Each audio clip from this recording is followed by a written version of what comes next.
Newly surfaced footage from the Indiana Fever's intense matchup against the Connecticut Sun is shedding fresh light on the aftermath of the latest incident involving Caitlin Clark. It's revealing more than the WNBA might have expected. In a moment that has since gone viral, Sophie Cunningham's response was immediate and visceral. Stepping in with unwavering intensity to shield Clark from further confrontation, her actions weren't just those of a teammate. They spoke volumes about a deeper protective bond. She positioned herself between Clark and the chaos with a fierce loyalty that electrified fans and teammates alike. It was a raw, unfiltered moment that showed Cunningham wasn't just defending a player, she was defending family. But the greatest thing I saw tonight was Sophie Cunningham. Thank you. Sophie Cunningham was about to give she's about to give it a Stone Cold Stunner, bro. I'm gonna put it right here, bro.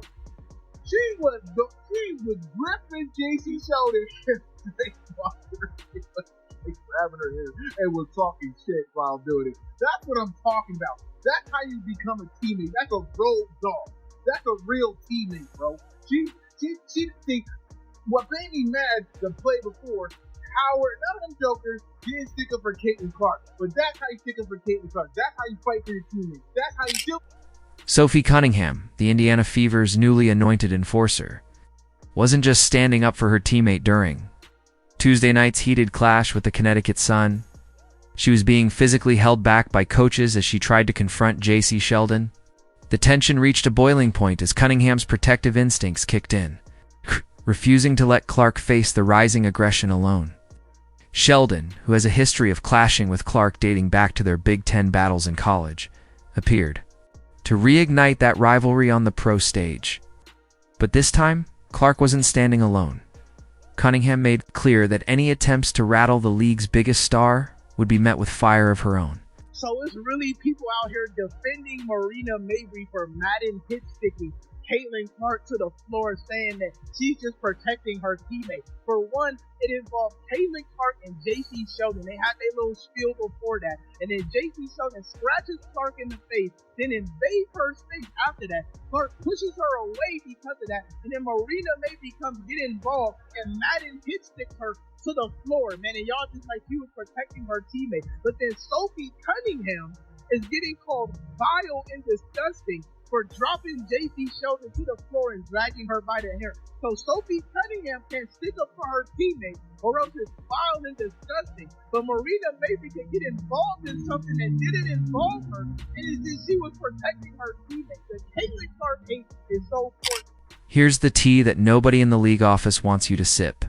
Caitlin Clark wasn't just hit with a hard foul during Tuesday's game, she was the target of a calculated on-court beatdown, getting poked in the eye to being shoved to the floor. It was clear some players were more interested in delivering body slams than playing basketball, and the refs, they stood by like it was part of the script.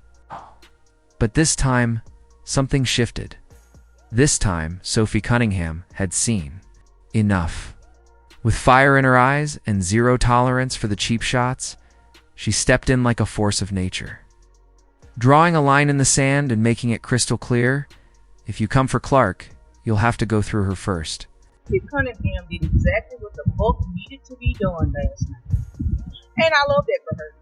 Because what y'all not gonna do, for one, Connecticut had no chance to win the game, but what y'all not gonna do is decide to play dirty, play violent, because y'all getting smacked by the Indiana Fever. Y'all had no chances. They had no chance of winning that game anyway. So all they resorted to was just playing fucking dirty. And shit, so fucking said, well, shit, you know that's why they brought me over here. So I'm about to do what they brought me over here. The smoking gun footage captures it all, the exact moment JC Sheldon, yes, that guard from the Sun with a long-running grudge against Caitlin Clark since their college showdowns, blatantly poked Clark in the eye during the third quarter.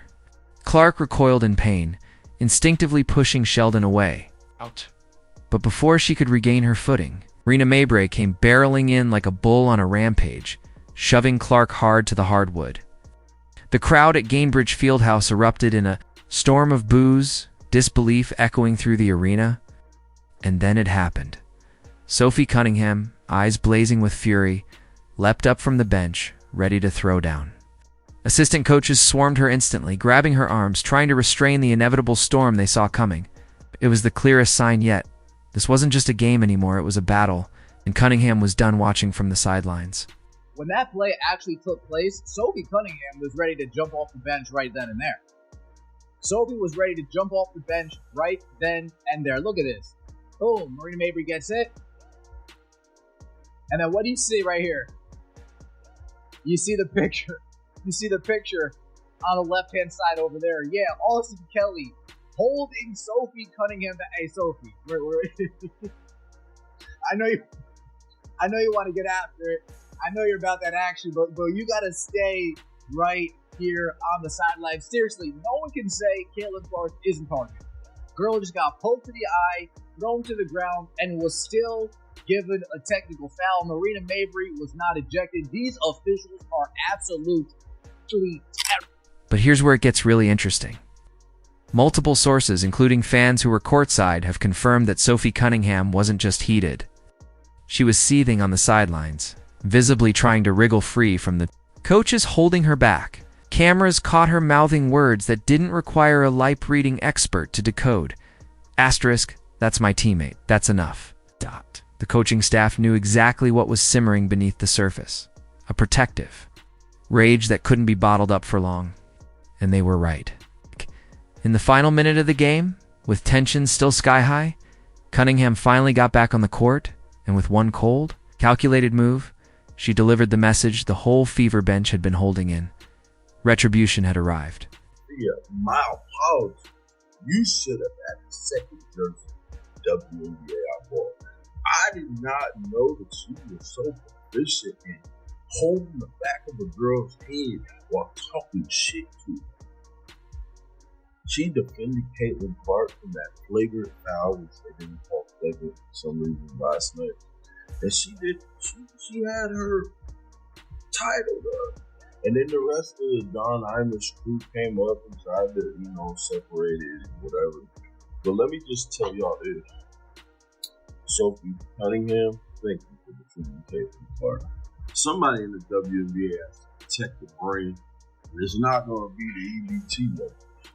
So thank you for protecting the greatest female basketball player of all time.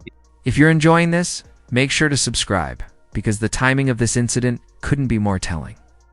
And honestly, the WNBA has earned every ounce of the backlash coming its way.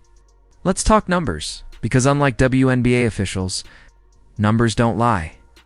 Following Sophie Cunningham's fiery defense of Caitlin Clark, her jersey has completely sold out on the league's official website.